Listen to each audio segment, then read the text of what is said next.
Representative Muzdeen fiercely confronts FBI Director Kash Patel over Trump administration actions. Watch now. Ms. Dean. Thank you, Chairman Rogers, Ranking Member Meng, Chairman Cole, Ranking Member DeLauro. And thank you, Mr. Patel, for your testimony and for being here today. I've been looking at the President's 120-word FBI budget request, the so-called skinny, I'll call it Ozempic request, that states that, quote, the undoing of the weaponization of the FBI is one of the administration's top priorities.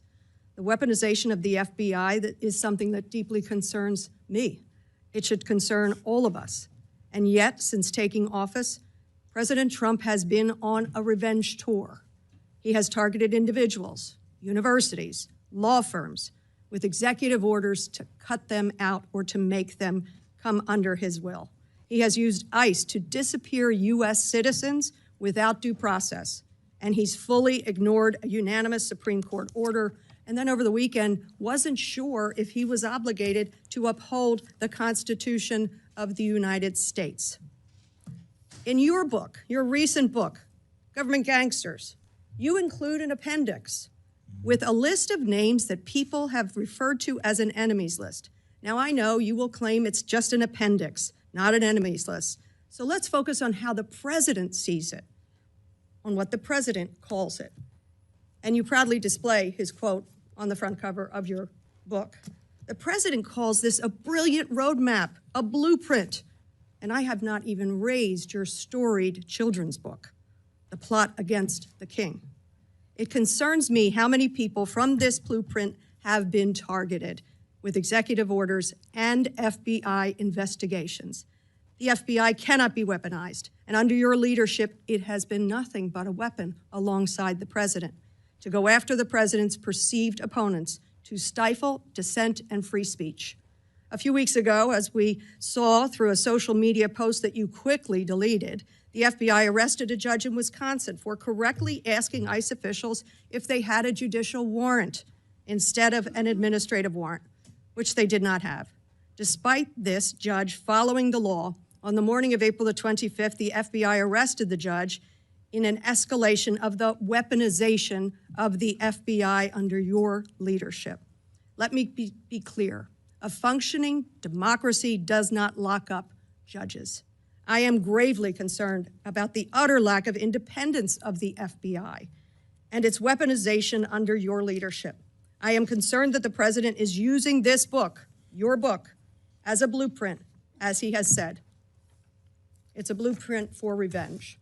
And I am concerned that your eagerness, a childlike giddiness to carry out the president's revenge tour, you've shown yourself to be unserious in your statements before you were sworn in and some after.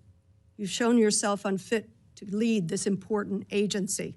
I was an impeachment manager for President Trump's second impeachment. It was a sad, solemn duty.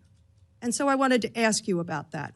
Mr. Patel, as you and the president continue to weaponize and investigate his perceived enemies, as you follow this blueprint, when can I, a former impeachment manager, expect the FBI at my door? Ma'am, you want to know who was targeted by a weaponized FBI? Me. You want to know how and why? Well, you want to know what I'm doing to fix it? That. Let me move on. Well, you should read the book because there's no enemies list on that book. So there are people that violated their constitutional obligations and their duties to the American people, That's good. and they were rightly called out. And you should give that book to every one of your constituents so they can read about it. I won't be doing that. That's their loss. During your Senate confirmation hearings, you repeatedly denied having any involvement as a private citizen in the firing of FBI officials who engaged in the prosecution against January 6 insurrectionists, the violent rioters who beat and killed Capitol police officers, and whom you referred to as political prisoners. Since then, multiple whistleblowers have come forward, and we know that you likely committed perjury. At the same hearing, you claimed you were not familiar with Stu Peters, an anti-Semitic Holocaust denier, despite the fact that you appeared on Mr. Peters' podcast 8 separate times. 8 times, and you claimed not to recall. Mr. Patel, my second question is, should we worry more about your memory or your veracity? We should worry more about your lack of candor. You're accusing me of committing Veracity. perjury. Tell the American didn't people how tell- I broke the law and committed a felony. Have the audacity to actually put the all facts right, then forward the answer is instead of both. lying for political banter so you can have a 20-second answer donation hit. The answer is both. I believe that the The men and answer is women of you're the failing, speak. not I me. will play my time. Go ahead.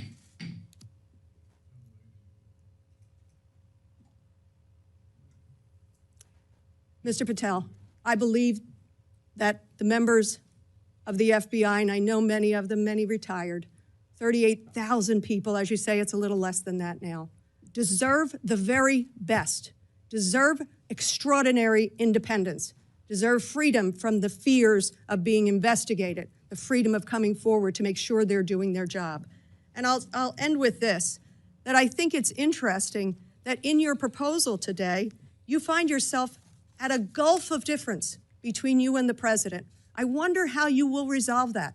Will you go to the president and say, we need $11.2 billion, not what you cut out of here?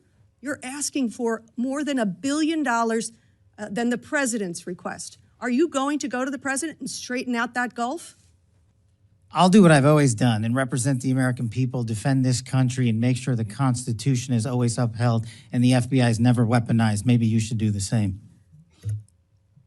So you agree with the president when he says he doesn't know if he should uphold his constitutional duty? If you want to just keep putting words in my mouth, the TV cameras are outside.